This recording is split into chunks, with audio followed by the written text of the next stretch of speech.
បាទឥឡូវនេះខ្ញុំសូមធ្វើវីដេអូបង្ហាញរបៀប login Gmail ណាហើយយើងដាក់លេខទូរស័ព្ទនិង mail recovery របស់យើងផ្ទាល់ខ្លួនអញ្ចឹងឥឡូវនេះយើងទីមួយយើងមាន Gmail របស់យើងនេះបាទ Gmail របស់យើងមាន Gmail ហើយនិង password តទៅទៀតយើងចូលទៅ Play Store របស់យើងមក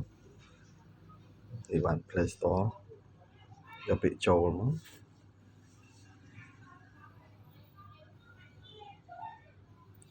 បាទបន្ទាប់មកយើង copy Gmail របស់យើងនេះមកចម្លង copy បើអត់ copy ទេវាយទៅអញ្ចឹងបើសិនជាយើងវាយយើង copy មកទាំងអស់អញ្ចឹងក៏បានឬយើងវាយតែត្រឹម add Gmail នេះក៏បានដែរបាច់ add Gmail នោះយើងមិនបាច់ដាក់ទេវាដូចតែគ្នាទេណាតោះមកយើង password ខ្ញុំ copy មកទាំងអស់អញ្ចឹងមកតោះមកខ្ញុំផាសកន្លែងហ្នឹងមកយកពីបន្ទាប់ហើយយកព្រម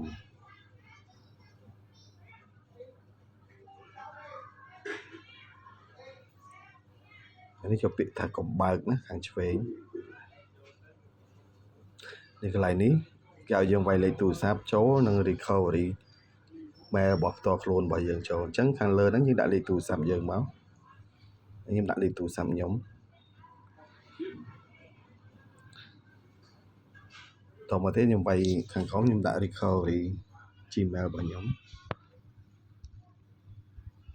Gmail ផ្ទាល់ខ្លួនរបស់យើងទាំងអស់គ្នាហ្នឹង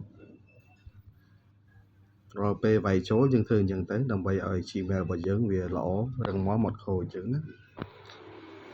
ឧទាហរណ៍បើមានករណីខូចក៏យើងសង្គ្រោះមកវិញបានដែរដោយសារយើងដាក់លេខរបស់យើងហើយឯង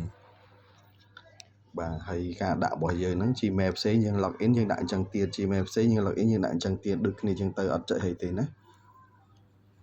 ចង់ដាក់ប៉ុន្មានដងក៏បានដែរលេខយើងហ្នឹងណាអញ្ចឹងយើងចុចរក្សាទុកតទៀតទៅអស់ចុះក្រោមយកព្រមទទួលបាទតែប៉ុណ្ណឹងមក Gmail របស់យើងគឺអូខេហើយណាអាច download ហើយវាមានភាពរឹងមាំភ្ញៀវយកទៅប្រើមិនងាយខូចទេអរគុណច្រើន